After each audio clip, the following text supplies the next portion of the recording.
بسم اللہ الرحمن الرحیم۔ السلام علیکم ناظرین کرام، آج کی اس معلوماتی ویڈیو میں آپ کو بتائیں گے عالم برزخ کیا ہے اور عالم برزخ میں روحیں کیسے رہتی ہیں۔ ناظرین، موت ایک اٹل حقیقت ہے، اس سے کوئی انکار نہیں کر سکتا۔ ہر انسان نے بہرحال اس کا مزہ چکھنا ہے۔ جو شخص موت کو یاد رکھتا ہے اور آخرت کی بھرپور تیاری کرتا ہے وہ کامیاب اور کامران ہوتا ہے۔ حضرت صلی اللہ علیہ وآلہ وسلم کا ارشاد ہے کہ لذتوں کو توڑنے والی چیز یعنی موت کو کثرت سے یاد کیا کرو۔ مسلمانوں کا عقیدہ یہ ہے کہ جہان فانی کے بعد ایک ابدی اور دائمی زندگی کا آغاز ہوگا، جہاں ہر شخص کو اپنے اعمال کا حساب دینا ہوگا۔ مرنے کے بعد کیا ہوگا، قبر کی زندگی، قیامت کے حالات، جنت کے مناظر، جہنم کے احوال اور اس کے متعلق دیگر سوالات ہر ذہن میں گردش کرتے ہیں۔ یہی تمام سوالات ہماری آج کی اس ویڈیو کا موضوع ہیں۔ حضرت محمد صلی اللہ علیہ وآلہ وسلم کے وہ ارشاد پیش خدمت ہیں جن سے عالم برزخ کی وسعت اور وہاں کی راحتوں اور تکلیفوں کا حال معلوم ہوگا، اور اس امر کا پورا یقین ہو جائے گا کہ مرنے والے کو یوں سمجھنا کہ وہ مر گیا، ختم ہو گیا، اس کا جسم گل سڑ کر مٹی ہو گیا اور اب کسی قسم کے عذاب یا آرام راحت سے واسطہ نہیں، یہ بالکل غلط اور ناواقفیت ہے۔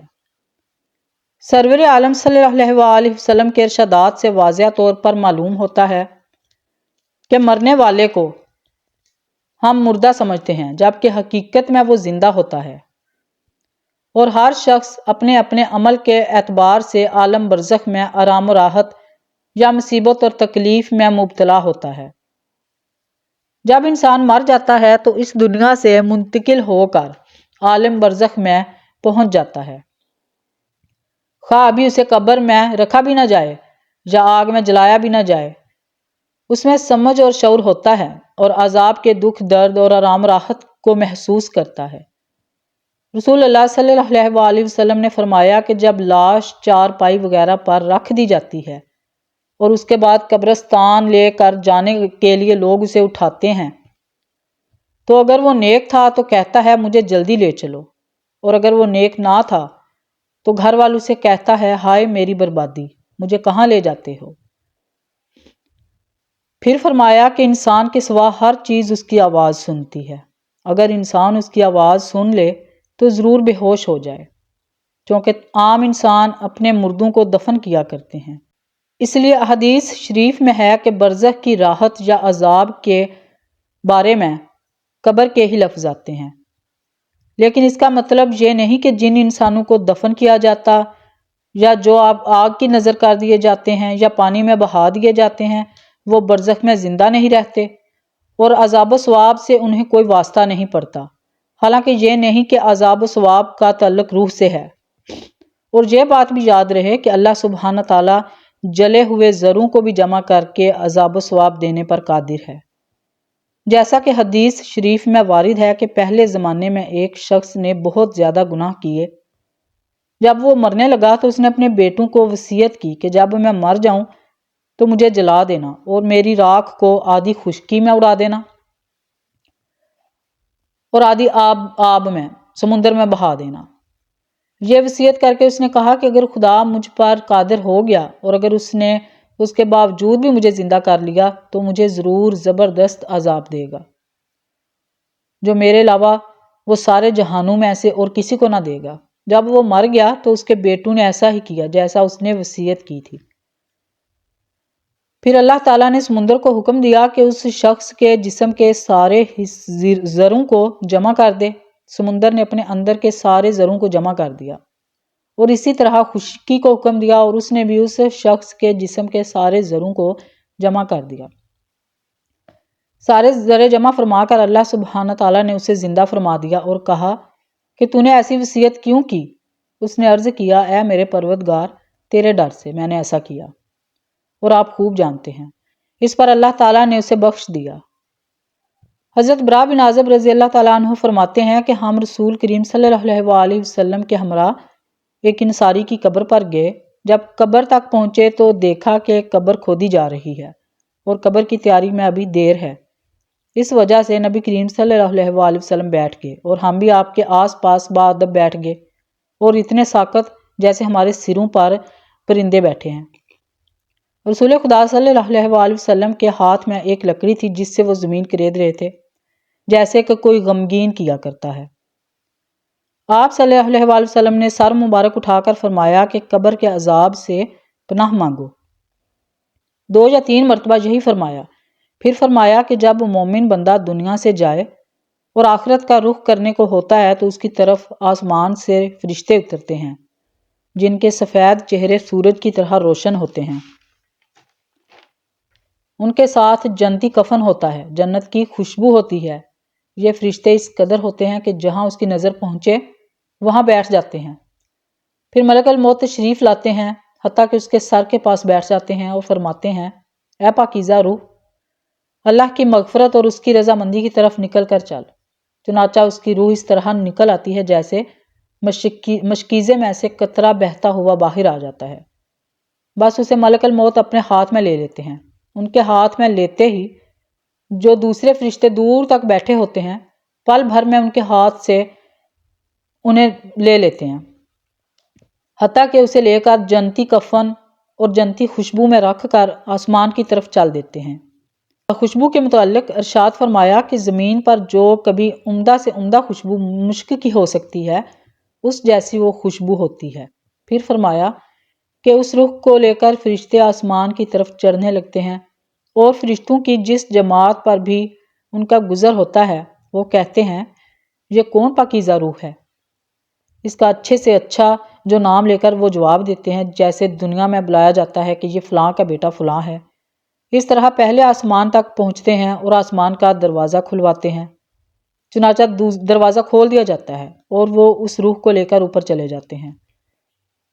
اسی طرح 7ویں آسمان تک ہر آسمان کے مقربین دوسرے آسمان تک اسے رخصت کرتے ہیں۔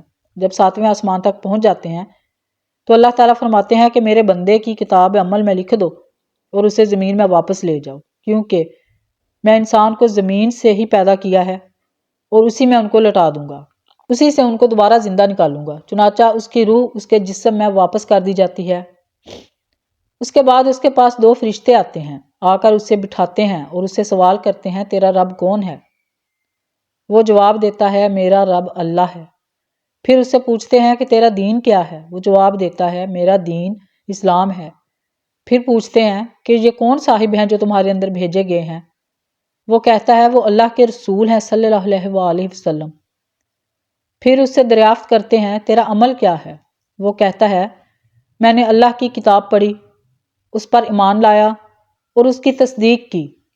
اس کے بعد ایک منادی آسمان سے آواز دیتا ہے جو اللہ کا منادی ہوتا ہے کہ میرے بندے نے سچ کہا ہے، سو اس کے لیے جنت کے بچھونے بچھا دیے جائیں اور جنتی کپڑے اسے پہنا دیے جاتے ہیں، اور جنت کی طرف ایک دروازہ کھول دیا جاتا ہے جس کے ذریعے جنت کی خوشبودار ہوا آتی ہے، اور اس کی قبر اتنی کشادہ کر دی جاتی ہے کہ جہاں تک اس کی نظر پہنچتی ہے، اور اس کے پاس نہایت خوبصورت چہرے والے، بہترین لباس والا اور پاکیزہ خوشبو والا ایک شخص آ کر کہتا ہے کہ خوشی کی چیزوں کی بشارت سن لے، یہ تیرا وہ دن ہے جس کا تجھ سے وعدہ کیا جاتا تھا۔ وہ کہتا ہے کہ تم کون ہو؟ تمہارا چہرہ واقعی اس لائق ہے کہ تم اچھی خبر لائے۔ وہ کہتا ہے، میں تیرا عمل صالح ہوں، میں تیرا نیک عمل ہوں۔ اس کے بعد وہ خوشی میں کہتا ہے، اے رب، قیامت فرما کہ میں آپ کی انعام کردہ نعمتوں میں پہنچ جاؤں۔ اور جب کافر بندہ دنیا سے جانے اور آخرت کا رخ کرنے کو ہوتا ہے تو سیاہ چہروں والے فرشتے آسمان سے آپ کے پاس آتے ہیں جن کے ساتھ ٹاٹ ہوتے ہیں، اور اس کے پاس اتنی دور تک بیٹھ جاتے ہیں جہاں تک اس کی نظر پہنچتی ہے۔ پھر ملک الموت تشریف لاتے ہیں اور اس کے کان کے پاس بیٹھ جاتے ہیں، پھر کہتے ہیں کہ اے خبیث، اللہ کی ناراضگی کی طرف نکل۔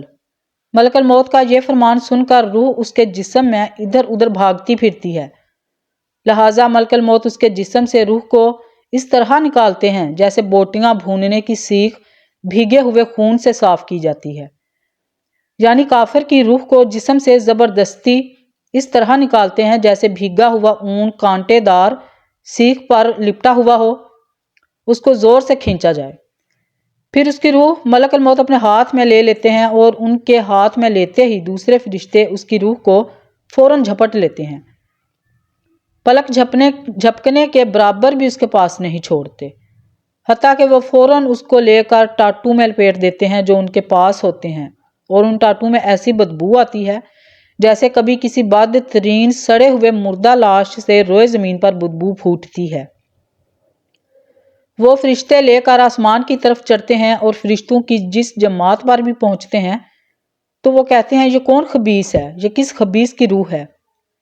وہ اس کا برے سے برا نام لے کر کہتے ہیں جس سے وہ دنیا میں بلایا جاتا تھا کہ فلاں کا بیٹا فلاں ہے، حتیٰ کہ وہ اسے لے کر پہلے آسمان تک پہنچتے ہیں اور دروازہ کھلوانا چاہتے ہیں مگر اس کے لیے دروازہ نہیں کھولا جاتا، جیسا کہ اللہ تعالیٰ نے فرمایا کہ ان کے لیے آسمان کے دروازے نہ کھولے جائیں گے اور نہ وہ کبھی جنت میں داخل ہوں گے جب تک اونٹ سوئی کے ناکے میں نہ چلا جائے۔ اونٹ سوئی کے ناکے میں جا نہیں سکتا، لہٰذا وہ بھی جنت میں نہیں جا سکتے۔ پھر اللہ تعالیٰ فرماتے ہیں کہ اس کو کتابین سجین میں لکھ دو جو سب سے نیچے زمین میں ہے، چنانچہ اس کی روح سجین کی طرف وہاں سے پھینک دی جاتی ہے۔ پھر حضور صلی اللہ علیہ وآلہ وسلم نے یہ آیت تلاوت فرمائی جس کا ترجمہ ہے، اور جو شخص اللہ کے ساتھ شرک کرتا ہے گویا وہ آسمان سے گر پڑا، پھر درندوں نے اس کی بوٹیاں نوچ لی اور اس کو دور دراز جگہ پر لے جا کر پھینک دیا جائے، پھر اس کی روح اس کے جسم میں لٹا دی جاتی ہے اور اس کے پاس دو فرشتے آتے ہیں اور اسے بٹھا کر پوچھتے ہیں تیرا رب کون ہے؟ وہ کہتا ہے ہائے ہائے مجھے نہیں معلوم۔ پھر اسے دریافت کرتے ہیں کہ تیرا دین کیا ہے؟ وہ کہتا ہے ہائے مجھے نہیں پتا۔ پھر اسے دریافت کرتے ہیں کہ یہ شخص کون ہے جو تمہارے اندر بھیجے گئے؟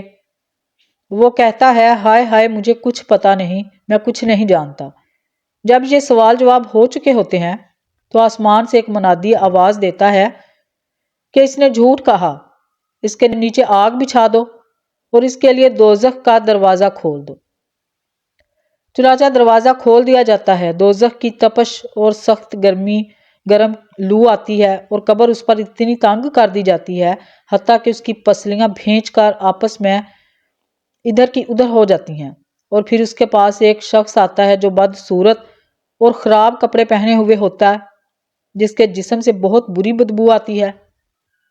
وہ شخص اسے کہتا ہے مصیبت کی چیز سن لے، پریشانی کی بات سن لے، یہ وہ دن ہے جس کا تجھ سے وعدہ کیا جاتا ہے۔ کہتا تو کون ہے؟ واقعی تیری صورت اس لائق ہے کہ تو مجھے بری خبر سنائے۔ وہ کہتا ہے کہ میں تیرا برا عمل ہوں، اب آگ تیرے پر ایسا عذاب ہونے والا ہے۔ یہ سن کر وہ اس سے ڈر کر قیامت میں یہاں سے زیادہ عذاب میں گرفتار ہوگا۔ پھر وہ کہتا ہے اے رب قیامت قائم نہ کر۔ قبر میں مومن کا بے خوف ہونا، اس کے سامنے جنت پیش ہونا۔ حضرت ابو ہریرہ رضی اللہ تعالیٰ عنہ فرماتے ہیں کہ رسول اللہ صلی اللہ علیہ وآلہ وسلم نے ارشاد فرمایا کہ بلا شبہ مردہ اپنی قبر میں پہنچ کر بے خوف اور با اطمینان بیٹھتا ہے۔ پھر اس سے سوال کیا جاتا ہے کہ تو دنیا میں کس قدر مذہب پر تھا؟ وہ جواب دیتا ہے کہ میں اسلام پر تھا۔ پھر اس سے سوال ہوتا ہے کہ تیرے عقیدے میں کون ہے جو تمہاری طرف بھیجے گئے؟ وہ جواب دیتا ہے کہ وہ محمد رسول اللہ صلی اللہ علیہ وآلہ وسلم ہے جو ہمارے پاس اللہ کے کھلے کھلے معجزے لے کر آئے، سو ہم نے ان کی تصدیق کی۔ پھر اس سے پوچھا جاتا ہے کہ کیا تو نے اللہ کو دیکھا ہے؟ وہ جواب دیتا ہے کہ دنیا میں اللہ تعالیٰ کو میں کیسے دیکھ سکتا ہوں؟ دنیا میں کوئی آدمی اسے نہیں دیکھ سکتا۔ پھر اس کے سامنے دوزخ کی طرف ایک روشن دان کھولا جاتا ہے جس کے ذریعے وہ دوزخ کو دیکھتا ہے کہ آگ کے انگارے آپس میں ایک دوسرے کو کھائے جاتے ہیں۔ جب وہ دوزخ کا منظر دیکھ لیتا ہے تو اس سے کہتے ہیں کہ دیکھ اللہ نے تجھے کس مصیبت سے بچایا۔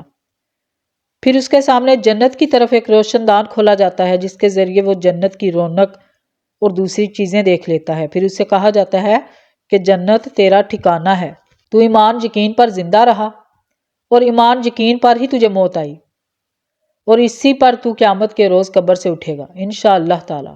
پھر فرمایا اور نافرمان آدمی خوف زدہ اور گھبرایا ہوا اپنی قبر میں بیٹھتا ہے اور اس سے سوال ہوتا ہے کہ تو دنیا میں کس حال میں تھا؟ وہ جواب دیتا ہے مجھے پتہ نہیں۔ پھر اس سے حضور اکرم صلی اللہ علیہ وآلہ وسلم کے متعلق سوال ہوتا ہے کہ تیرے عقیدے میں یہ کون ہے جو تمہاری طرف بھیجے گئے؟ وہ کہتا ہے اس بارے میں بھی وہی کہوں گا جو لوگوں نے کہا۔ پھر اس کے سامنے جنت کی طرف ایک روشن دان کھولا جاتا ہے جس سے وہ جنت کی رونق اور جنت کی دوسری چیزیں دیکھ لیتا ہے۔ پھر اس سے کہا جاتا ہے کہ دیکھ تو نے خدا کی نافرمانی کی، خدا نے تجھے کس نعمت سے محروم رکھا۔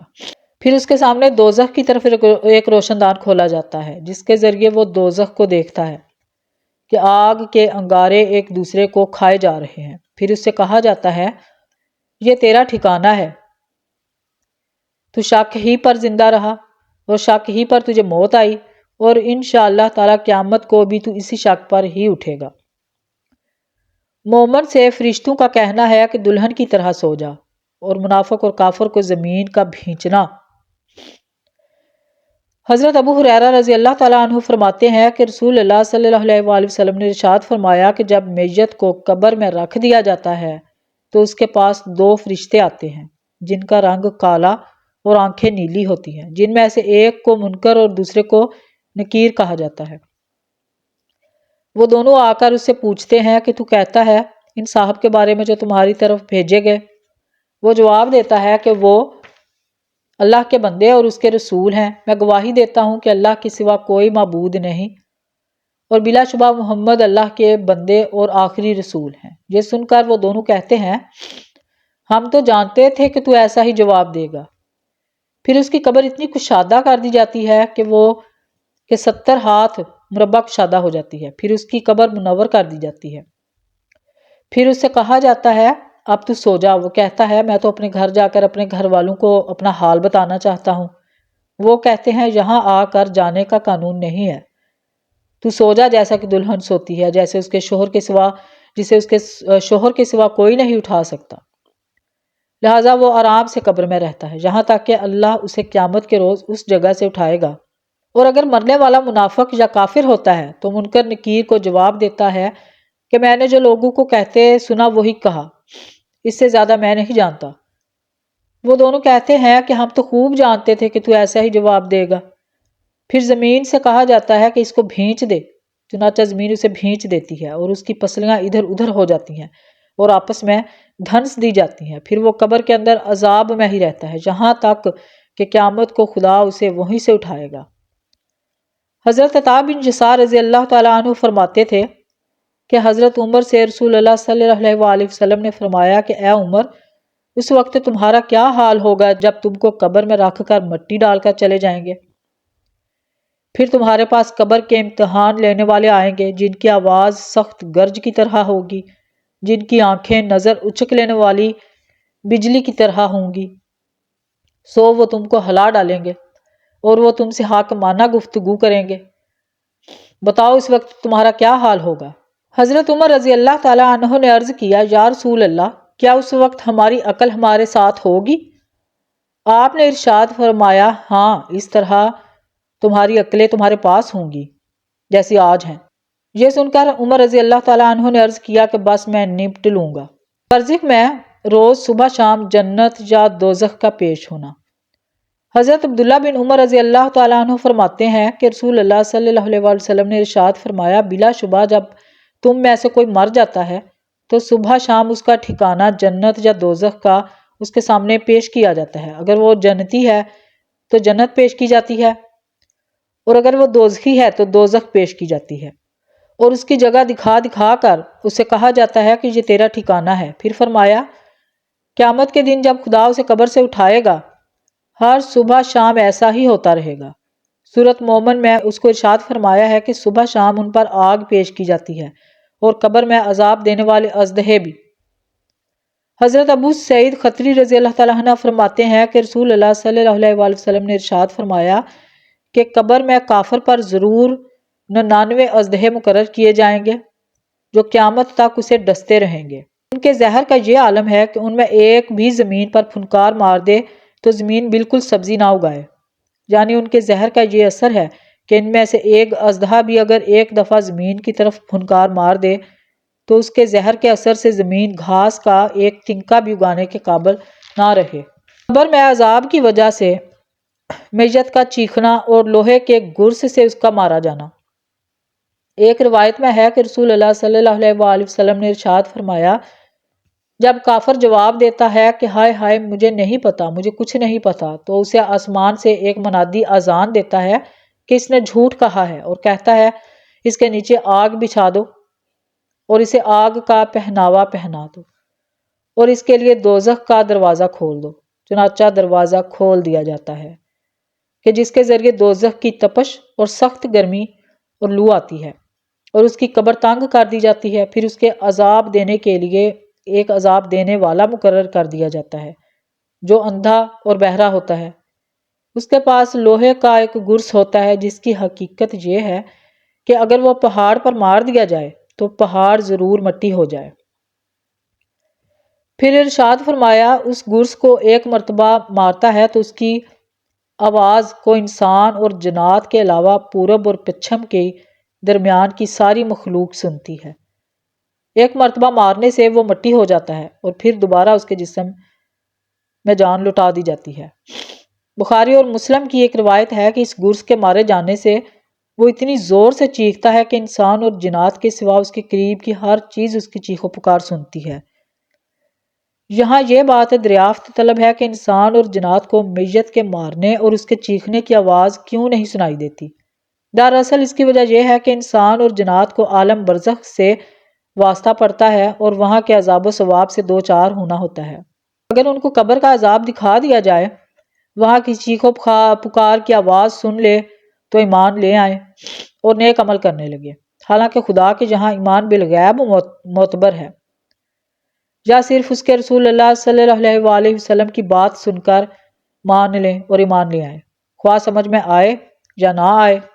بہرحال آپ کی ہی بات مانیں، اسی کو ایمان فرمایا گیا ہے۔ ارشاد خداوندی ہے کہ بلا شبہ جو لوگ اپنے رب سے بن دیکھے ڈرتے ہیں ان کے لیے مغفرت اور بڑا درجہ ہے۔ اگر دوزخ اور جنت اور برزخ کے حالات آنکھوں سے دکھا دیے جائیں، مگر خدا کے یہاں آنکھوں سے دیکھے ہوئے ان پر ایمان لانے کا اعتبار نہیں ہے، اسی وجہ سے مرتے وقت ایمان سے معتبر نہیں ہے، کیونکہ اس وقت عذاب کے فرشتے نظر آ جاتے ہیں۔ فرعون کے بارے میں قرآن کریم میں ارشاد فرمایا گیا ہے جس کا ترجمہ ہے، حتیٰ کہ وہ جب ڈوبنے لگا تو اس نے کہا کہ میں ایمان لایا اس پر کہ اس کے سوا کوئی معبود نہیں، جس پر بنی اسرائیل ایمان لاتے ہیں، اور میں مسلمانوں میں سے ہوں، مگر اس کے اس وقت کے اقرار نے اس کو نہیں بچایا اور دنیا اور آخرت کا عذاب اس نے چکھ لیا، سو اللہ اس کو دنیا اور آخرت کے عذاب میں پکڑ لیا۔ بلا شبہ اس میں بڑی عبرت ہے اس کے لیے جو اللہ سے ڈرے۔ حضرت زید بن ثابت رضی اللہ تعالیٰ عنہ فرماتے ہیں کہ رسول اکرم صلی اللہ علیہ وآلہ وسلم ایک دفعہ خچر پر سوار ہو کر قبیلہ بنو انجار کے ایک باغ میں تشریف لے جا رہے تھے اور ہم بھی آپ کے ساتھ تھے۔ اچانک آپ کا خچر بدک گیا اور ایسا بدکا کہ قریب تھا کہ آپ کو نیچے گرا دے۔ وہاں 5 یا 6 قبریں تھیں، ان کے بارے میں رسول کریم صلی اللہ علیہ وآلہ وسلم نے دریافت کیا، فرمایا کہ ان قبروں کو کون کون پہچانتا ہے؟ ایک شخص نے عرض کیا میں پہچانتا ہوں۔ آپ صلی اللہ علیہ وآلہ وسلم نے اسے دریافت فرمایا کہ یہ کب مرے تھے؟ اس نے کہا کہ زمانہ شرک میں مرے تھے۔ آپ نے ارشاد فرمایا کہ انسان کو قبروں میں عذاب دیا جاتا ہے، سو اگر مجھے ڈر نہ ہوتا کہ تم آپس میں دفن کرنا چھوڑ دو گے تو خدا سے ضرور دعا کرتا کہ تم کو بھی اس قبر کے عذاب کا کچھ حصہ سنا دے جیسے میں سن رہا ہوں۔ بخاری اور مسلم کی ایک روایت میں ہے کہ حضرت ابن عباس رضی اللہ تعالیٰ عنہ سے روایت ہے کہ رسول خدا صلی اللہ علیہ وآلہ وسلم کا 2 قبروں پر گزر ہوا تو آپ نے ارشاد فرمایا ان کو عذاب ہو رہا ہے، اور کسی بڑے گناہ کے سبب عذاب نہیں ہو رہا بلکہ ایسی معمولی باتوں پر جن سے وہ بچ سکتے تھے۔ پھر آپ نے ان دونوں کے گناہوں کی تفصیل بتائی کہ ان دونوں میں ایک پیشاب کرنے میں پردہ نہیں کرتا تھا اور ایک روایت میں ہے کہ پیشاب سے نہ بچتا تھا، اور یہ دوسرا چغلی کرتا پھرتا تھا۔ پھر آپ نے ایک ٹہنی منگوا کر اس میں سے اس کو چیر کر آدھی اس قبر پر گاڑ دی اور آدھی دوسری قبر پر۔ صحابہ نے عرض کیا یا رسول اللہ آپ نے ایسا کیوں کیا؟ آپ نے ارشاد فرمایا کہ شاید ان دونوں کا عذاب ان کے سوکھنے تک ہلکا کر دیا جائے گا، یعنی ان کی تسبیح کی برکت سے۔ بخاری شریف میں ایک طویل روایت ہے جس میں رسول اکرم صلی اللہ علیہ وآلہ وسلم کا ایک خواب روایت کیا گیا ہے کہ جس میں عالم برزخ کے خاص عذابوں کا ذکر ہے۔ آپ نے فرمایا میں نے آج رات خواب دیکھا ہے کہ 2 شخص میرے پاس آئے اور میرا ہاتھ پکڑ کر مجھ کو ایک مقدس زمین کی طرف لے چلے۔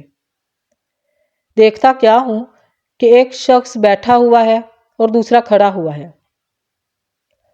اور اس کے ہاتھ میں لوہے کا زنبور ہے، اور وہ بیٹھے ہوئے کے گلے کو چیر رہا ہے یہاں تک کہ گدی تک جا پہنچتا ہے۔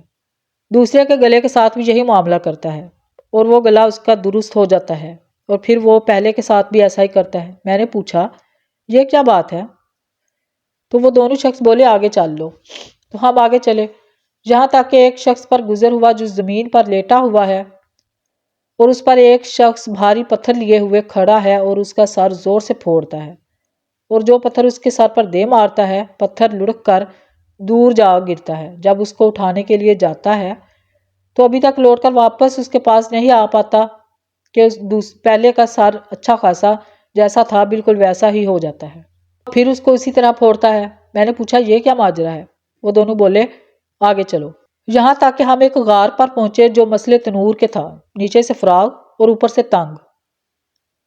اس میں آگ جل رہی تھی اور اس میں بہت سے ننگے مرد اور عورتیں بھری ہوئی تھی۔ جس وقت وہ آگ اوپر کو اٹھتی اس کے ساتھ وہ بھی اوپر کو اٹھائے جاتے، یہاں تک کہ قریب نکلنے کے ہو جاتے۔ میں نے پوچھا یہ کیا ہے؟ وہ دونوں بولے آگے چلو۔ ہم آگے چلے، یہاں تک کہ خون کی نہر پر پہنچے۔ اس کے بیچ میں ایک شخص کھڑا ہوا تھا اور نہر کے کنارے پر بھی ایک شخص کھڑا تھا، اس کے سامنے بہت سے پتھر پڑے ہیں۔ وہ نہر کے اندر والا شخص نہر کے کنارے آتا ہے، اس وقت وہ نکلنا چاہتا ہے، لیکن کنارے والا شخص اس کے منہ پر پتھر اس زور سے مارتا ہے کہ وہ پھر اپنی اصلی جگہ پر جا پہنچتا ہے۔ پھر جب وہ بھی کنارے کی طرف آنا چاہتا ہے اور پھر اسی طرح پتھر مار کر ہٹا دیا جاتا ہے۔ میں نے پوچھا یہ کیا معاملہ ہے؟ وہ دونوں پھر بولے آگے چلو۔ ہم آگے چلے، یہاں تک کہ ایک ہرے بھرے باغ میں پہنچے۔ اس میں ایک بڑا درخت ہے اور اس کے نیچے ایک بوڑھا آدمی اور بچے بیٹھے ہوئے ہیں، اور درخت کے قریب ایک اور شخص بیٹھا ہوا ہے اور اس کے سامنے آگ جل رہی ہے۔ اور وہ دونوں مجھ کو درخت پر چڑھا کر اوپر لے گئے، اور ایک گھر درخت کے بیچ میں نہایت عمدہ تھا، اس میں مجھے لے گئے۔ میں نے ایسا گھر پہلے کبھی نہیں دیکھا تھا۔ اس میں مرد، عورتیں، بچے، بوڑھے، جوان بہت سے بیٹھے ہوئے تھے۔ پھر مجھے باہر لا کر اور اوپر لے گئے، اس میں بوڑھے اور جوان تھے۔ میں نے ان دونوں شخصیات سے کہا کہ تم نے مجھ کو رات بھر پھرایا، اب بتاؤ کہ یہ سب کیا معاملہ ہے؟ انہوں نے کہا کہ وہ شخص جو تم نے دیکھا تھا جس کے کلہے چیرے جا رہے تھے، وہ شخص جھوٹا ہے، جھوٹی باتیں کیا کرتا تھا، اور وہ باتیں تمام جہان میں مشہور ہو جاتی تھی۔ اس کے ساتھ قیامت تک یوں ہی کرتے رہیں گے۔ اور جس کا سر پھوڑتے ہوئے دیکھا تھا، اس شخص کو اللہ تعالیٰ نے علم قرآن دیا، رات کو اس سے غافل ہو کر سو رہا اور دن کو اس پر عمل نہ کیا، اور اب قیامت تک اس کے ساتھ بھی یہی معاملہ رہے گا۔ اور جن کو تم نے آگ کے غار میں دیکھا تھا وہ سود کھانے والے تھے، اور درخت کے نیچے جو بوڑھے شخص اور بچے تھے وہ حضرت ابراہیم علیہ السلام تھے، اور ان کے ارد گرد جو بچے تھے وہ لوگوں کی نابالغ اولاد، اور جو آگ جلا کر بیٹھا تھا وہ دروغہ دوزخ تھا۔ اور پہلا گھر جس میں آپ داخل ہوئے تھے وہ عام مسلمانوں کا ہے، اور یہ دوسرا گھر شہیدوں کا ہے، اور میں جبرائیل علیہ السلام ہوں اور یہ میکائیل علیہ السلام ہے۔ پھر بولے سر اوپر اٹھاؤ۔ میں نے سر اوپر اٹھایا تو میرے اوپر ایک سفید بادل نظر آیا، اور بولے کہ یہ تمہارا گھر ہے۔ میں نے کہا کہ مجھ کو چھوڑ دو کہ میں اپنے گھر میں داخل ہو جاؤں۔ وہ بولے ابھی تمہاری عمر باقی ہے، پوری نہیں ہوئی، اگر پوری ہو چکی ہوتی تو ابھی چلے جاتے۔ جاننا چاہیے کہ انبیاء کا خواب وہی ہوتا ہے، یہ تمام واقعات سچے ہیں۔ اس حدیث میں کئی چیزوں کا حال معلوم ہوا ہے۔ اول جھوٹ کا کہ کیسی سخت سزا ہے، دوسرے عالم بے عمل کا، تیسرے زنا کا، چوتھے سود کا۔ خدا تعالیٰ سب مسلمانوں کو ان تمام کاموں سے محفوظ رکھے، آمین۔ عالم برزخ کی یہ سزائیں جو حضرت صلی اللہ علیہ وآلہ وسلم نے دیکھیں بالکل برحق اور صحیح ہیں، شک کی کوئی گنجائش نہیں۔ زمین کا میت سے بات کرنا۔ حضرت ابو سعید خدری رضی اللہ تعالیٰ عنہ روایت فرماتے ہیں کہ ایک روز رسول خدا صلی اللہ علیہ وآلہ وسلم باہر تشریف لائے تو لوگوں کو دیکھا کہ کھلکھلا کر ہنس رہے ہیں۔ اس کی وجہ سے ان کے دانت باہر نکلے ہوئے ہیں۔ ان کا یہ حال دیکھ کر آپ نے فرمایا کہ خبردار، بلا شبہ اگر تم لذتوں کی کاٹنے والی چیز یعنی موت کو کثرت سے یاد کرتے تو تم کو میں اس حالت میں نہ دیکھتا، لہٰذا تم لذتوں کو کاٹنے والی چیز یعنی موت کو کثرت سے یاد کیا کرو، کیونکہ قبر پر کوئی دن ایسا نہیں ہوگا جس دن وہ یہ نہ کہتی ہو کہ میں بیگانگی کا گھر ہوں، میں تنہائی کا گھر ہوں، اور میں مٹی کا گھر ہوں، اور میں کیڑوں کا گھر ہوں، میں ڈر اور خوف کا گھر ہوں۔ پھر فرمایا مومن بندہ دفن کر دیا جاتا ہے تو اسے قبر کہتی ہے کہ مرحبا، تو اپنے ہی گھر آیا ہے، مرحبا، بلا شبہ تو مجھے ان سب سے زیادہ محبوب تھا جو مجھ پر چلتے ہیں، بس تو آج میرے سپرد کر دیا گیا ہے اور میرے پاس اب آ گیا ہے، تو اب میرا سلوک دیکھے گا کہ میں تیرے ساتھ کیا اچھا سلوک کرتا ہوں۔ اس کے بعد جہاں تک نظر پہنچتی ہے وہاں تک قبر کشادہ ہو جاتی ہے اور اس کے لیے جنت کا ایک دروازہ کھول دیا جاتا ہے، اور جب فاجر یا کافر بندہ دفن کر دیا جاتا ہے تو اس سے قبر کہتی ہے کہ تیرا آنا برا آنا ہے اور تو بری جگہ آیا ہے، یاد رکھ مجھ پر چلنے والوں میں تو مجھے سب سے زیادہ مغبوس یعنی دشمن تھا، سو اب جب تو میرے سپرد کر دیا گیا ہے اور آج میرے بس میں آ گیا ہے، اب تو دیکھے گا کہ تجھ سے کیا معاملہ کرتی ہوں۔ اس کے بعد وہ اسے اس طرح بھینچتی ہے کہ دائیں پسلیاں بائیں پسلیوں میں اور بائیں پسلیاں دائیں پسلیوں میں گھس جاتی ہیں، دھنس دی جاتی ہیں۔ اس کیفیت کو حضور اقدس صلی اللہ علیہ وآلہ وسلم نے اس طرح بیان فرمایا ہے، ظاہر فرمایا ہے کہ اپنے مبارک ہاتھ کی انگلیاں دوسرے ہاتھ کی انگلیوں میں داخل فرمائیں۔ برزخ والوں کا میت سے پوچھنا کہ فلاں کا کیا حال ہے۔ حضرت ابو ہریرہ رضی اللہ تعالیٰ عنہ سے روایت فرماتے ہیں کہ رسول خدا صلی اللہ علیہ وآلہ وسلم نے فرمایا، جہاں مومنین کی روحیں رہتی ہیں اس کے پاس وہ پہلے پہنچی ہوئی روحیں ایسی خوش ہوتی ہیں کہ اس دنیا میں تم میں اپنے کسی غائب کے آنے پر بھی اتنا خوش نہیں ہوتے۔ پھر اس سے پوچھتے ہیں کہ فلاں کا کیا حال ہے، فلاں کیسا ہے، پھر وہ کہتے ہیں اچھا ٹھہرو، پھر پوچھ لینا، ذرا آرام تو کرنے دو، کیونکہ دنیا کے غم میں مبتلا تھا۔ پھر وہ بتانے لگتا ہے کہ فلاں اس طرح ہے، فلاں اس طرح ہے، اور وہ کسی شخص کے بارے میں پھر پوچھتا ہے جو اس سے پہلے مر چکا ہوتا تھا کہ وہ تو مر گیا تھا، تمہارے پاس بھی نہیں آیا، کیا تمہارے پاس نہیں آیا؟ یہ سن کر وہ رنج کرنے لگتے ہیں اور کہتے ہیں کہ جب دنیا سے بھی چلا گیا اور ہمارے پاس بھی نہیں آیا تو ضرور اس کو دوزخ میں پہنچا دیا ہوگا۔ طبرانی کی روایت میں ہے کہ رسول خدا صلی اللہ علیہ وآلہ وسلم نے ارشاد فرمایا کہ بلا شبہ تمہارے اعمال تمہارے رشتہ داروں اور خاندان والوں کے سامنے پیش کیے جاتے ہیں جو آخرت میں پہنچ چکے ہوتے ہیں۔ اگر تمہارے عمل نیک ہوتے ہیں تو وہ خوش ہوتے ہیں، اور خداوند کریم سے دعا کرتے ہیں کہ اے اللہ، یہ آپ کا فضل اور رحمت ہے، سو آپ اپنی نعمت اس پر پوری فرمائیں اور اسی پر اس کو موت دیجیے۔ اور اگر برا عمل ان کے سامنے پیش ہوتا ہے تو کہتے ہیں کہ اے اللہ، اس کے دل میں نیکی ڈال دے جو تیری رضا اور تیرے قرب کا سبب ہو جائے۔ قبر کا مومن کو دبانا ایسے ہوتا ہے جیسے ماں بیٹے کا سر دباتی ہے۔ حضرت عائشہ رضی اللہ تعالیٰ عنہ نے حضور اکرم صلی اللہ علیہ وآلہ وسلم سے عرض کیا کہ یا رسول اللہ، جب سے آپ نے مجھے منکر نکیر کی ہیبت ناک آواز اور قبر کے بھینچنے کا ذکر فرمایا ہے، اس وقت سے مجھے کسی چیز سے تسلی نہیں ہوتی اور دل کی پریشانی دور نہیں ہوتی۔ آپ نے ارشاد فرمایا، اے عائشہ، منکر نکیر کی آواز مومن کے کانوں میں ایسی ہوگی جیسے سریلی آواز کانوں میں بھلی معلوم ہوتی ہے، جیسے آنکھوں میں سرما لگانے سے آنکھوں کو لذت محسوس ہوتی ہے۔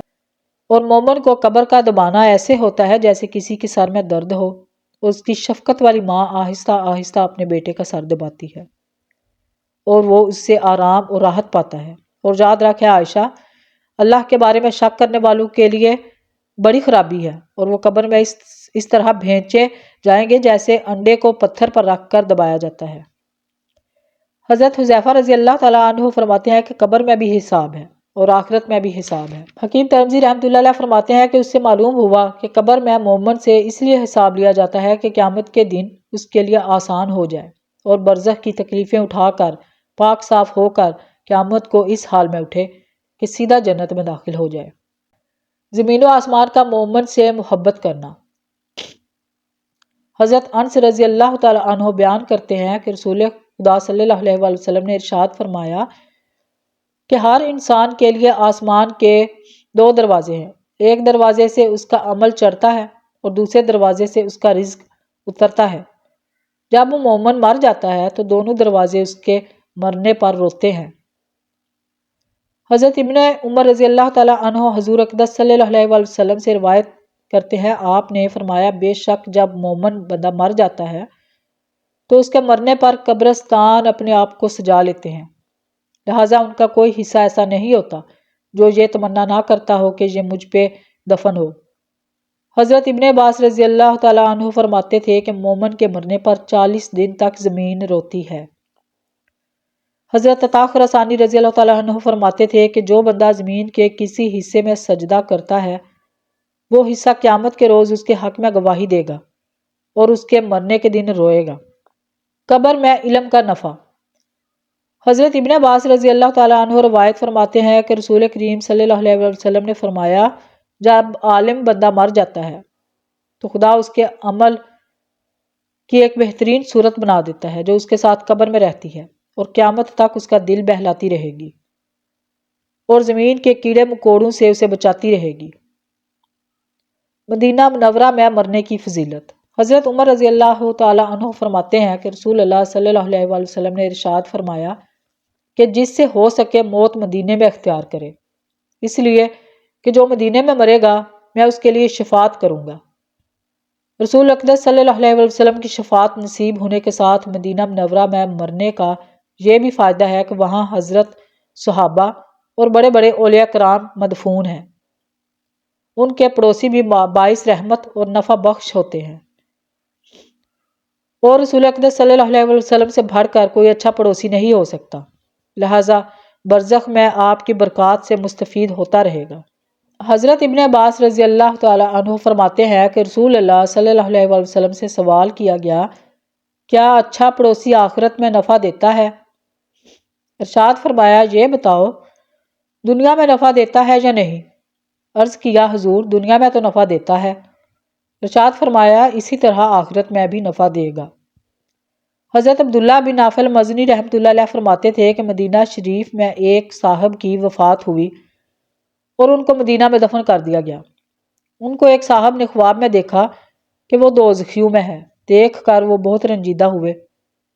پھر انہی صاحب نے ان کو 7ویں یا 8ویں روز پھر خواب میں دیکھا کہ وہ جنتیوں میں ہے۔ ان سے سوال کیا گیا کہ پہلے تو تم دوزخیوں کی جماعت میں تھے اور اب جنتیوں میں ہو، اس کی کیا وجہ ہے؟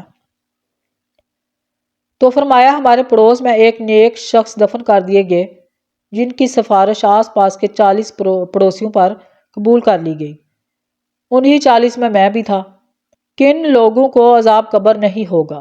حضرت عبداللہ بن عباس رضی اللہ تعالیٰ عنہ سے روایت ہے کہ رسول خدا صلی اللہ علیہ وسلم کی ایک صحابی نے قبر پر خیمہ لگا لیا اور ان کو پتہ نہ تھا کہ یہ قبر ہے۔ خیمے میں بیٹھے بیٹھے کیا دیکھتے ہیں کہ نیچے قبر ہے اور اس میں ایک انسان ہے جو سورت ملک پڑھ رہا ہے۔ اس نے پوری سورت مکمل کر دی۔ یہ واقعہ انہوں نے رسول کریم صلی اللہ علیہ وآلہ وسلم کو عرض کیا تو آپ نے فرمایا کہ یہ سورت عذاب قبر کو روکنے والی ہے اور اللہ کے عذاب سے قبر والے کو بچاتی ہے۔ حضرت ابو ہریرہ رضی اللہ تعالی عنہ سے روایت ہے کہ رسول اللہ صلی اللہ علیہ وسلم نے فرمایا کہ بلا شبہ قرآن پاک میں ایک سورہ ہے جس کی 30 آیتیں ہیں۔ اس نے ایک شخص کی سفارش کی یہاں تک کہ وہ بخش دیا گیا، پھر فرمایا کہ وہ سورت ہے سورت ملک۔ بزرگوں نے بتایا کہ سورت سجدہ اور سورت ملک عذاب سے بہت زیادہ بچانے والی ہیں، ان کو روزانہ پڑھ کر سونا چاہیے۔ رسول اللہ صلی اللہ علیہ وسلم نے ان دونوں کو پڑھے بغیر نہ سوتے تھے۔ حضرت خالد بن مدان جو ایک تابعین میں ہیں، ان دونوں صورتوں کے بارے میں فرمایا کرتے تھے کہ یہ دونوں صورتیں اپنے پڑھنے والے کے لیے قبر میں اللہ سے جھگڑا کریں گی، اور ان دونوں میں ایسے ہر ایک کہے گی کہ اے اللہ اگر میں تیری کتاب میں ہوں تو اس کے حق میں میری سفارش قبول فرما، اور اگر میں تیری کتاب میں نہیں ہوں تو مجھے اپنی کتاب سے مٹا دے۔ یہ بھی فرماتے تھے کہ پرندوں کی طرح اپنے پڑھنے والوں پر پر پھیلا دیں گی اور اسے عذاب قبر سے بچا لیں گی۔ بزرگوں سے روایت ہے کہ ایک میت کو قبر میں رکھ کر جب واپس ہونے لگے تو قبر کے اندر سے ایک دھماکے کی آواز آئی۔ اس کے اندر ایک کالا کتا نکل کر بھاگا۔ ایک بزرگ نے اس کتے سے کہا، تیرا ستیہ ناس ہو کم بخت، تو کون بلا ہے؟ اس نے کہا کہ میں اس میت کا بد عمل ہوں۔ انہوں نے اس سے پوچھا، یہ جو دھماکے کی آواز آئی ہے اس کی چوٹ کس کو لگی؟ کتے نے کہا کہ اس کی چوٹ مجھ پر لگی ہے اور میت محفوظ رہی ہے، کیونکہ اس کے پاس سورۃ یاسین اور اس کے علاوہ وہ صورتیں آ گئیں جن کا وہ ورد کیا کرتا تھا۔ ان صورتوں نے مجھے اس کے پاس نہ جانے دیا اور مار کر باہر نکال دیا۔ اس سے معلوم ہوا کہ قبر میں اچھے اور برے اعمال کا مقابلہ ہوتا ہے، اور جو قوی ہوتے ہیں وہی غالب آ جاتے ہیں۔ قبر کے عذاب امتحان سے محفوظ رہنے والا۔ حضرت ابو ایوب رضی اللہ تعالیٰ عنہ سے روایت ہے کہ رسول اکرم صلی اللہ علیہ وآلہ وسلم نے ارشاد فرمایا کہ جو شخص دشمن سے مقابل ہو اور پھر ثابت قدم رہے تاکہ مقتول غالب ہو گیا تو قبر میں اس کا امتحان یعنی سوال جواب نہیں ہوگا۔ دوسری روایت میں ہے جو حضرت امامہ بن رضی اللہ تعالیٰ عنہ سے مروی ہے کہ حضرت محمد صلی اللہ علیہ وآلہ وسلم نے ارشاد فرمایا کہ جس نے اللہ کی راہ میں سرحد کی حفاظت کی اس کو خدا قبر کے فتنے سے امن میں رکھے گا۔ اور پیٹ کے مرض میں مرنے والا، رسول اکرم صلی اللہ علیہ وسلم نے ارشاد فرمایا کہ جس کو اس کے پیٹ کے مرض نے قتل کر دیا اس کو قبر میں عذاب نہ دیا جائے گا۔ پیٹ کے کئی امراض ہیں، ان میں سے جو بھی موت کا سبب بن جائے اس کو قبر میں عذاب نہیں ہوگا، مثلاً ہیضہ اور پیٹ کا درد وغیرہ وغیرہ۔ جمعے کی رات یا جمعے کے دن مرنے والا، حضرت عبداللہ بن عمر رضی اللہ تعالیٰ عنہ روایت فرماتے ہیں کہ رسول خدا صلی اللہ علیہ وسلم نے ارشاد فرمایا کہ جو بھی مسلمان مرد ہو یا عورت جمعے کے دن یا جمعے کی رات کو جو مرتا ہے اس سے قبر کے فتنے سے محفوظ رکھتا ہے۔ رمضان میں مرنے والا، حضرت انس بن مالک رضی اللہ تعالیٰ عنہ فرماتے تھے کہ بلا شبہ رمضان کے مہینے میں مردوں سے قبر کا عذاب اٹھا لیا جاتا ہے۔ کون سے اعمال قبر کے عذاب سے بچاتے ہیں؟ حضرت ابو ہریرہ رضی اللہ تعالیٰ عنہ فرماتے ہیں کہ رسول خدا صلی اللہ علیہ وآلہ وسلم نے ارشاد فرمایا کہ قسم ہے اس ذات کی جس کے قبضے میں میری جان ہے، بلا شبہ جب میت کو قبر میں رکھ دیا جاتا ہے تو دفن ہونے کے بعد جب لوگ واپس ہوتے ہیں ان کے جوتوں کی آواز تک وہ سنتا ہے۔ تو اگر وہ مومن ہوتا ہے تو نماز اس کے سرہانے آ جاتی ہے اور زکوٰۃ اس کے داہنی طرف آ جاتی ہے اور روزے اس کے بائیں طرف آ جاتے ہیں، اور لوگوں کے ساتھ اس نے جو خیر اور نیکی اور بھلائی کی تھی وہ اس کے پیروں کی طرف آ جاتی ہے۔ اگر اس کے سرانے کی طرف سے عذاب آتا ہے تو نماز کہتی ہے میری طرف سے جگہ نہ ملے گی، پھر اس کے داہنی طرف سے عذاب آتا ہے تو زکوٰۃ کہتی ہے میری طرف سے جگہ نہ ملے گی، پھر بائیں طرف سے عذاب آتا ہے تو روزے کہتے ہیں ہماری جانب سے جگہ نہ ملے گی، پھر پیروں کی طرف سے عذاب آتا ہے تو امور خیر اور نیکی اور انسان کے جو کام لوگوں کے ساتھ اچھے کام کیے تھے وہ کہتے ہیں کہ ہماری جانب سے جگہ نہ ملے گی، ہم تجھے اندر نہیں گھسنے دیں گے۔ نبیوں کے جسم کو قبر نہیں نقصان پہنچا سکتی۔ حضرت اوس بن اوس رضی اللہ تعالیٰ عنہ فرماتے ہیں کہ رسول اللہ صلی اللہ علیہ وآلہ وسلم نے ارشاد فرمایا کہ بلا شبہ تمہارے سب دنوں سے بہتر جمعے کا دن ہے۔ اسی روز حضرت آدم علیہ السلام پیدا کیے گئے اور اسی روز انہوں نے وفات پائی اور اسی روز سور پھونکا جائے گا اور اسی روز سور کی آواز سن کر لوگ بے ہوش ہوں گے، لہٰذا تم اس دن مجھ پر کثرت سے درود بھیجا کرو کیونکہ تمہارا درود مجھ پر پیش کیا جاتا ہے۔ صحابہ نے عرض کیا یا رسول اللہ ہمارا درود آپ پر کیوں کر پیش ہوگا حالانکہ آپ تو قبر شریف میں مٹی میں مل جائیں گے؟ آپ صلی اللہ علیہ وآلہ وسلم نے ارشاد فرمایا کہ بے شک خدا نے نبیوں کے جسم کو زمین کے لیے حرام فرمایا ہے، وہ نبیوں کے جسم کو نہیں گلائے گی۔ مرنے کے بعد صدقہ جاریہ کا ثواب۔ حضرت ابو امامہ رضی اللہ تعالیٰ عنہ فرماتے ہیں کہ رسول اللہ صلی اللہ علیہ وآلہ وسلم نے ارشاد فرمایا کہ 4 شخصوں کو مرنے کے بعد بھی الٹا درجہ پہنچتا رہے گا۔ ایک جس نے اسلامی سرحد کی حفاظت کی ہو، دوم علم دین کا کچھ حصہ کسی کو سکھایا ہو، سوم جس نے عوام کے فائدے کے لیے کوئی چیز وقف کی ہو، اس کا اجر بھی اس کو پہنچتا رہے گا جب تک کوئی اس سے فائدہ اٹھاتا رہے گا، جیسے کسی نے مدرسہ جاری کیا یا مسافر خانہ بنوایا یا مسجد بنوائی۔ اور 4 جس نے نیک اولاد چھوڑی ہو جو اس کے لیے مغفرت کی دعا کرے۔ اور حضرت ابو ہریرہ رضی اللہ تعالیٰ عنہ سے یہ بھی روایت ہے کہ رسول خدا صلی اللہ علیہ وآلہ وسلم نے ارشاد فرمایا کہ بلا شبہ اللہ تعالیٰ نیک بندے کا درجہ جنت میں بلند فرما دے گا۔ وہ کہے گا اے خدایا یہ درجہ مجھے کیسے ملا؟ اللہ سبحانہ تعالیٰ ارشاد فرمائیں گے تیری اولاد نے تیرے لیے استغفار کی جس کی وجہ سے یہ مرتبہ تجھ کو ملا۔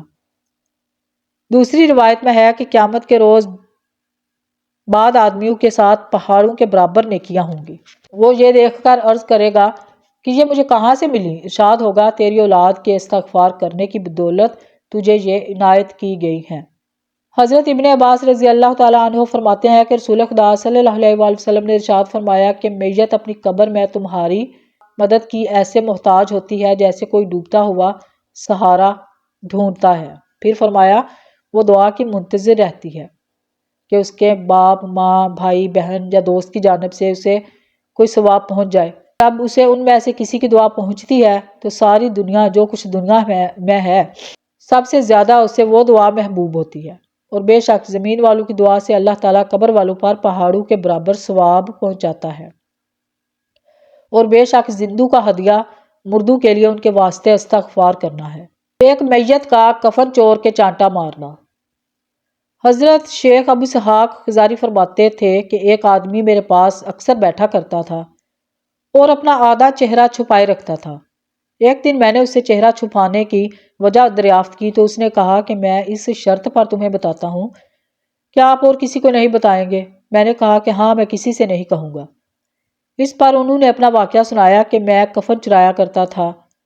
ایک روز ایک عورت دفن ہوئی تو میں اس کی قبر پر پہنچا اور اس کی کفن کی چادر کو کھینچنے لگا جو مجھ سے نہیں کھینچی گئی، لہٰذا میں نے دونوں گھٹنے زمین پر ٹیک کر اسے زور سے کھینچنا شروع کیا۔ میں کفن کو کھینچ رہا تھا کہ اچانک اس عورت نے میرے منہ پر اس زور سے چانٹا مارا کہ اس کی 5 انگلیاں ابھر آئیں۔ میں قبر کی اینٹیں اور کفن درست کر کے وہاں سے واپس آ گیا اور اس دن سے توبہ کر لی کہ آئندہ کفن نہیں چراؤں گا، کیونکہ اس کے تمانچے کی انگلیاں اب تک میرے گال پر ابھری ہوئی ہیں، اس لیے اپنا منہ چھپائے رکھتا ہوں۔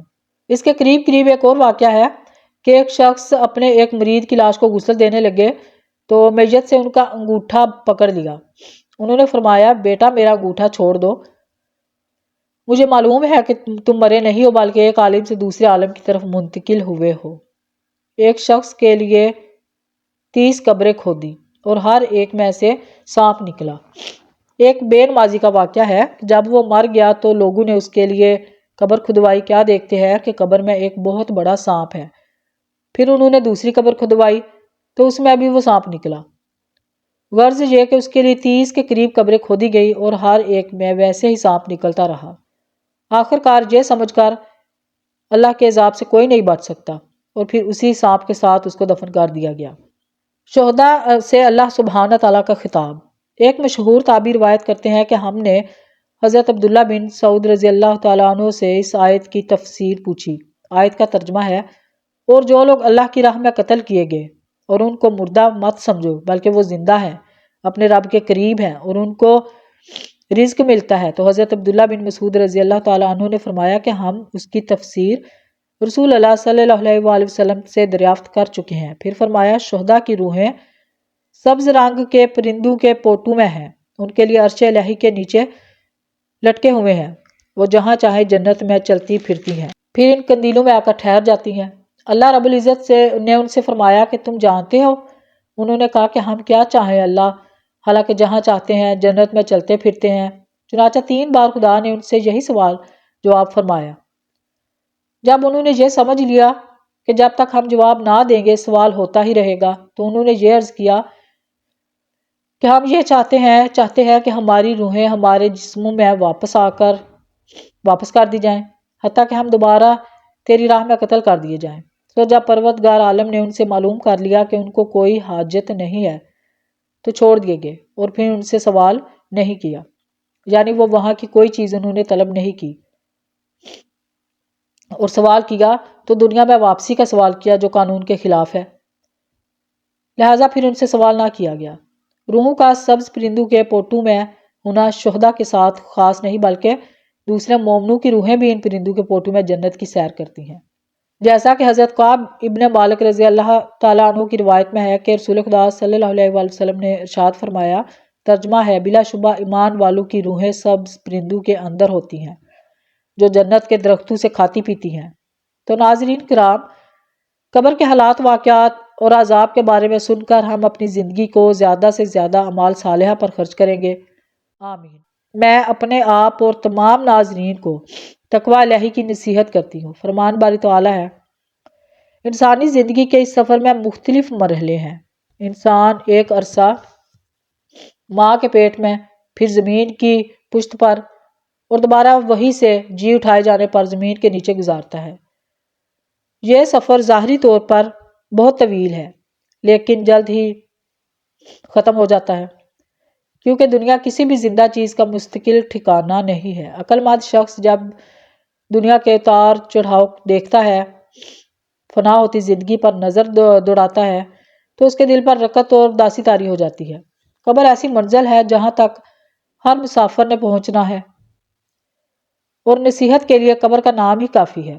رسول اللہ صلی اللہ علیہ وآلہ وسلم کا فرمان ہے، بے شک قبر بھینچ دی ہے، اور اگر کوئی قبر کے بھینچنے سے بچ جاتا تو سعد بن معاذ ہوتے۔ امیر المومنین عثمان بن عفان رضی اللہ تعالیٰ عنہ جب قبر پر کھڑے ہوئے تو اتنے اشکبار ہو جاتے کہ آپ کی داڑھی بھی تر ہو جاتی۔ تو آپ سے کہا تھا کہ آپ جنت اور جہنم کو یاد کر کے اتنا نہیں روتے، لیکن قبر کو یاد کر کے روتے ہیں۔ تو انہوں نے کہا کہ میں نے رسول اللہ صلی اللہ علیہ وآلہ وسلم سے سنا تھا کہ قبر آخرت کی پہلی منزل ہے، اگر اس سے کوئی بچ گیا تو اس کے بعد والے مرحلے بہت آسان ہیں، اور اگر اس سے نجات نہ پا سکا تو اس کے بعد والے مرحلے بہت شدید ہوں گے۔ سیدنا عثمان نے مزید یہ بھی کہا کہ آپ صلی اللہ علیہ وآلہ وسلم کا یہ بھی فرمان ہے کہ اللہ کی قسم، میں جتنا بھی خوفناک منظر دیکھ لوں، لیکن قبر کا منظر اس سے بھی زیادہ دہشت ناک ہو، اور وہ آخرت پر ایمان لانے کا مطلب یہ ہے کہ قبر کی حقیقت پر بھی ایمان ہو، نیک لوگوں کو قبر میں ملنے والی نعمتوں پر ایمان ہو، اور اہل معصیت میں سے عذاب کے مستحقین کے لیے عذاب ملنے کا بھی ایمان ہو۔ آپ صلی اللہ علیہ وآلہ وسلم کا فرمان ہے کہ اگر یہ خدشہ نہ ہوتا کہ تم مردوں کو دفن کرنا نہیں چھوڑ دو گے تو میں اللہ سے دعا کرتا کہ تمہیں وہ عذاب قبر سنوا دے جو میں سنتا ہوں۔ اصل میں عبرت کے لیے قبرستان جانا سنت اور عبادت ہے۔ قبرستان جانے والوں کو اپنے آباء و اجداد کی یاد آتی ہے، اسے یقین ہو جاتا ہے کہ وہ بھی انہی کی طرح قبر میں جانے والا ہے اور وہاں اس سے بھی سوالات ہوں گے۔ رسول اللہ صلی اللہ علیہ وآلہ وسلم کا فرمان ہے کہ قبرستان جایا کرو، بے شک یہ تمہیں آخرت یاد دلاتے ہیں۔ جس وقت انسان کو قبر میں دفن کر دیا جاتا ہے اور اس کے اہل خانہ سامان وغیرہ کے ساتھ واپس ہو جاتے ہیں تو مردے سے ملاقات کے لیے سب سے پہلے 2 فرشتے امتحان کے غرض سے آتے ہیں۔ رسول اللہ کا فرمان ہے، بے شک میت کو جب قبر میں رکھا جاتا ہے تو وہ واپس جاتے ہوئے لوگوں کی جوتیوں کی آواز سنتی ہے۔ اگر میت مومن کی ہو تو نماز اس کے سر کے پاس کھڑی ہو جاتی ہے، روزہ دائیں جانب کھڑا ہو جاتا ہے، زکوٰۃ بائیں جانب، اور صدقہ دعا سمیت لوگوں کا تعاون وغیرہ جیسے رفائی کام اس کے پاؤں کی جانب کھڑے ہو جاتے ہیں۔ پھر میت کے سر کی جانب سے آنے کی کوشش کی جاتی ہے، لیکن نماز کہتی ہے کہ میری طرف سے داخلہ ممکن نہیں ہے۔ پھر بائیں جانب سے آنے کی کوشش کرتی ہے تو وہ روزہ کہتا ہے کہ میری جانب سے داخلہ ممکن نہیں ہے۔ پھر اس کے بائیں جانب سے آنے کی کوشش کی جاتی ہے تو زکوٰۃ کہتی ہے کہ میری طرف سے داخلہ ممکن نہیں۔ تو پھر اس کے قدموں کی جانب سے آنے کی کوشش کی جاتی ہے، لیکن صدقہ خیرات دعا سمیت کہتے ہیں کہ یہاں سے داخلہ منع ہے۔ تو پھر میت سے کہا جاتا ہے کہ بیٹھو، تو میت اٹھ کر بیٹھ جاتی ہے، اور اس سے سورج کا منظر ایسے دکھائی دیتا ہے کہ وہ غروب ہو رہا ہے۔ اسے کہا جاتا ہے کہ تمہاری طرف یہ جو شخص آیا تھا اس بارے میں تم کیا کہتے ہو، اور تم اس کے بارے میں کیا گواہی دیتے ہو؟ وہ کہتا ہے مجھے چھوڑ دو، میں پہلے نماز پڑھ لوں۔ وہ کہتے ہیں تم پڑھ لو گے، پہلے ہمیں ہمارے سوال کا جواب دو۔ تمہاری طرف یہ جو شخص آیا تھا اس کے بارے میں تم کیا کہتے ہو، اور تم اس کے بارے میں کیا گواہی دیتے ہو؟ تو وہ کہتا ہے کہ وہ محمد صلی اللہ علیہ وآلہ وسلم ہے، اور میں گواہی دیتا ہوں کہ وہ اللہ کے رسول ہیں، آپ اللہ کی جانب سے حق لے کر آئے۔ اس پر فرشتے کہتے ہیں کہ تم ساری زندگی اسی پر قائم رہے، اور اسی پر تمہاری وفات ہوئی، انشاءاللہ تعالیٰ اسی پر تمہیں قیامت کے دن اٹھایا جائے گا۔ پھر اس کے لیے جنت کے لیے دروازوں میں سے ایک دروازہ کھول دیا جاتا ہے اور کہا جاتا ہے یہ جنت میں تمہاری جگہ ہے اور وہ کچھ ہے جو اللہ نے تمہارے لیے تیار کیا ہے۔ تو وہ بہت زیادہ خوشی اور مسرت محسوس کرتا ہے۔ پھر اس کے لیے جہنم کا ایک دروازہ کھول کر کہا جاتا ہے اگر تم اللہ کی نافرمانی کرتے تو یہ جہنم میں تمہاری جگہ ہوتی، اور وہ جو کچھ ہے جو اللہ نے تیرے لیے تیار کر رکھا تھا تو وہ اور زیادہ خوشی اور مسرت محسوس کرتا ہے۔